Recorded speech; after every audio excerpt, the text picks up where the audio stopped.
Assalamualaikum warahmatullahi wabarakatuh. Rahayu, rahayu, rahayu. Salam hormat, salam takdim, salam santun kami tim Padepokan Lokajaya untuk seluruh spiritualis yang ada di Nusantara ini. Mudah-mudahan selalu keadaan sehat walafiat serta rezeki yang cukup, yang halal dan barokah ya. Dan mudah-mudahan bagi para sahabat semua yang belum memiliki pasangan hidup, mudah-mudahan segera memiliki ya. Oleh Allah Subhanahu wa taala diberikan jodoh yang baik sehingga bisa beribadah dengan baik. Sholawat serta salam tentunya selalu kita haturkan kepada baginda Nabi Muhammad Shallallahu Alaihi Wasallam. Allahumma sholli ala Muhammad, Allahumma sholli ala Muhammad, Allahumma sholli ala Muhammad. Mudah-mudahan kita semua diakui sebagai umatnya dan mendapat salah satu syafaatnya di dunia dan di akhirat ya. Amin ya. Ya, untuk para sahabat semuanya, para spiritualis, kami ucapkan banyak terima kasih yang mana sudah memberikan wejangannya, yang mana sudah memberikan doa-doa terbaiknya. Mudah-mudahan Allah Subhanahu wa taala membalas kebaikan para sahabat semuanya dengan kebaikan juga. Dan tentunya para sahabat yang belum bergabung di channel ini, kami mohon untuk bisa bergabung dan saling tukar pengalaman ya di kolom komentar ya, sehingga kita bisa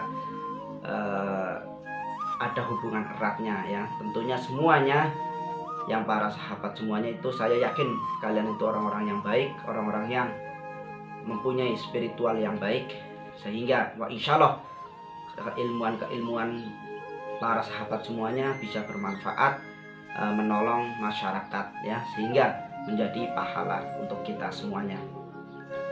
Ya, tentunya pada pertemuan kali ini kami mendapat salah satu wejangan daripada sesepuh, yang mana sesepuh ini tentunya insya Allah ya paham dengan apa yang dikatakan para Prabu Joyoboyo dan Wasit Siliwangi mengenai akhirul zaman.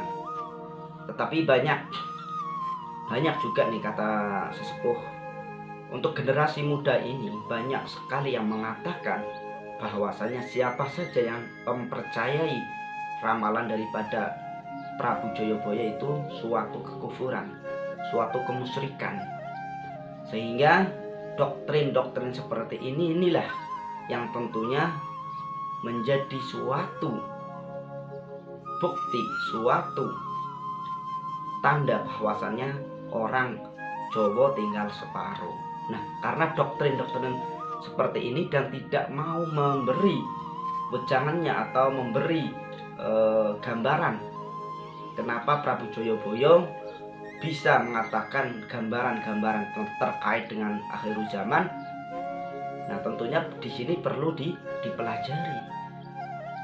Tetapi banyak yang mengatakan kalau percaya dengan adanya ramalan Prabu Joyoboyo itu termasuk orang yang musyrik, orang yang kufur. Nah, sesepuh ini menjelaskan bahwasannya kita juga harus melihat dan kita bisa mengambil hikmah daripada apa yang dikatakan oleh Prabu Joyoboyo. Kalau kita langsung membis atau langsung mengatakan bahwasannya Prabu Joyoboyo ini adalah musyrik, sesat, itu ya menurut saya kurang pas. Disinilah Prabu Joyoboyo diberikan petunjuk oleh Allah Subhanahu wa taala supaya orang-orang Jawa ini atau orang Nusantara ini, dulu itu Nusantara ya, orang Nusantara ini itu eling lan waspada,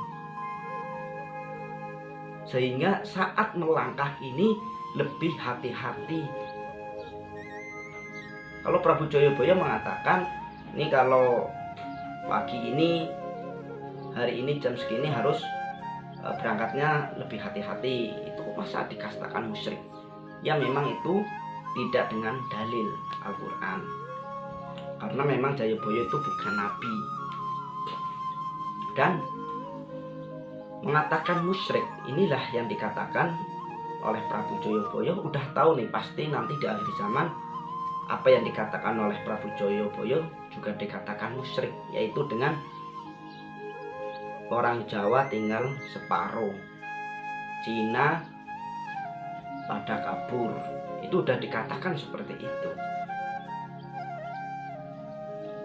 Inilah doktrin-doktrin seperti ini yang tentunya tidak bisa diseimbangkan dengan ajaran-ajaran keagamaan.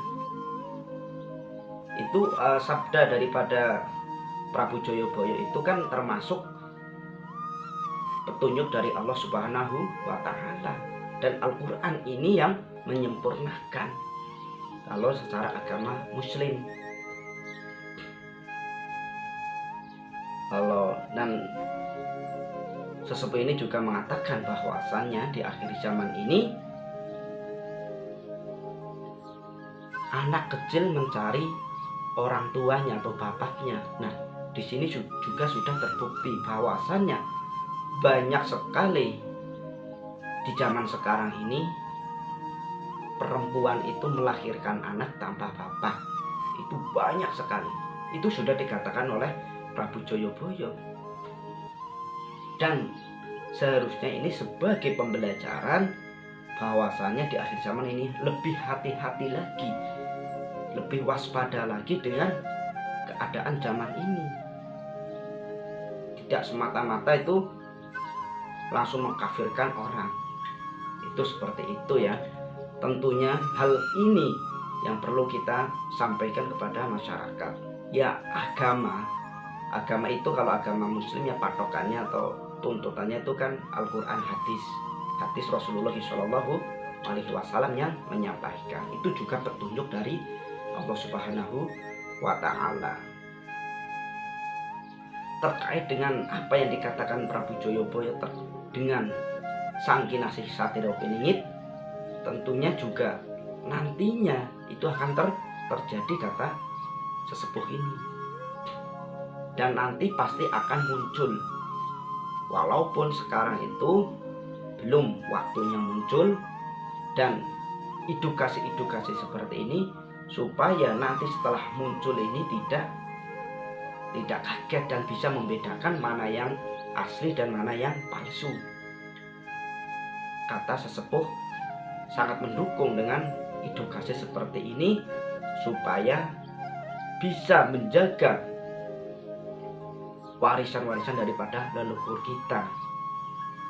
Leluhur kita itu dulu memperjuangkan bangsa ini, negeri ini dari penjajahan-penjajahan seperti itu, mengorbankan nyawa.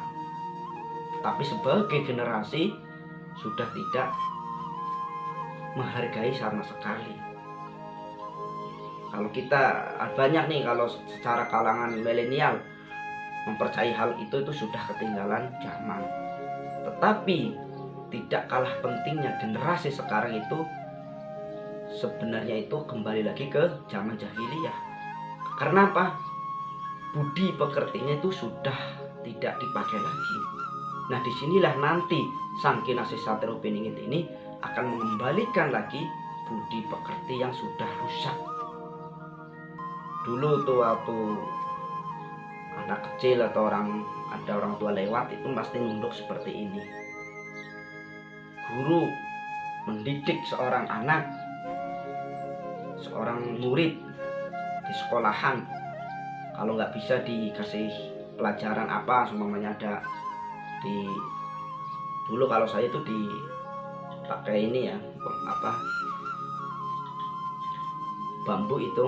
Kalau sekarang sudah dipolisikan, dikit-dikit polisikan, dikit-dikit kepolisian. Itu karena tidak mempunyai akhlak dan budi pekerti itu. Nanti kata sesepuh ini, Sang Kinasih Satrio Piningit ini akan membetulkan ajaran-ajaran budi pekerti. Budi pekerti itu kan artinya akhlakul karimah. Kalau bahasa Arabnya seperti itu. Dan apa yang dikatakan Prabu Joyoboyo itu suatu mengeling-eling supaya kita melangkah itu lebih baik, lebih hati-hati. Kalau dulu itu belum masuk ajaran-ajaran Islam di Nusantara ini, sehingga yang menjadi lantaran daripada Allah Subhanahu wa taala memberikan informasi, memberikan gambaran di akhir zaman ya kepada orang-orang yang mempunyai tahta, yaitu Prabu Joyoboyo Wangsit Siliwangi. Kadang saya juga merasa kalau doktrin-doktrin seperti itu, sehingga budaya, adat istiadat itu pasti akan lama-lama hilang. Itu namanya Jawa tinggal separuh, atau nanti juga ada tanah Jawa berkalung besi. Nah, itu artinya apa? Itu perlu digali. Supaya apa? Supaya sebagai generasi muda seperti kita ini menjaga, melestarikan budayanya, itu tidak hilang. Dan tentunya di sini karena udah ada namanya kitab Al-Quran, petunjuk daripada Allah Subhanahu wa taala atau firman Allah. Nah, disitulah ada namanya, apakah ini Joyoboyo itu mengatakan seperti itu keluar daripada ajaran Islam? Oh, setelah kami selidiki, setelah kami teliti, ternyata tidak ada sama sekali. Ya, itulah ujangan daripada sesepuh yang kami soani. Mudah-mudahan bisa kita selalu mengutamakan budi pekerti kita, akhlakul karimah kita kepada siapapun, kepada bangsa siapapun dan agama siapapun. Sebagai umat Islam, sebagai umat muslim, pribadi saya, marilah kita menjadi muslim yang baik, beribadah yang baik, tingkatkan terus keibadahan kita supaya petunjuk-petunjuk dari Allah Subhanahu wa taala itu tidak tersusupi oleh iblis. Maka dari itu kita tetap selalu menyambung pada Allah Subhanahu wa taala, selalu minta pertolongan, minta perlindungan pada Allah Subhanahu wa taala. Terima kasih. Ini ucapan daripada sesepuh. Mohon untuk kiranya para sahabat bisa memaafkan bila mana kami salah dan sesepuh ini salah. Tentunya para sahabat bisa memaafkan dan meluruskan. Terima kasih. Assalamualaikum warahmatullahi wabarakatuh. Rahayu, rahayu, rahayu.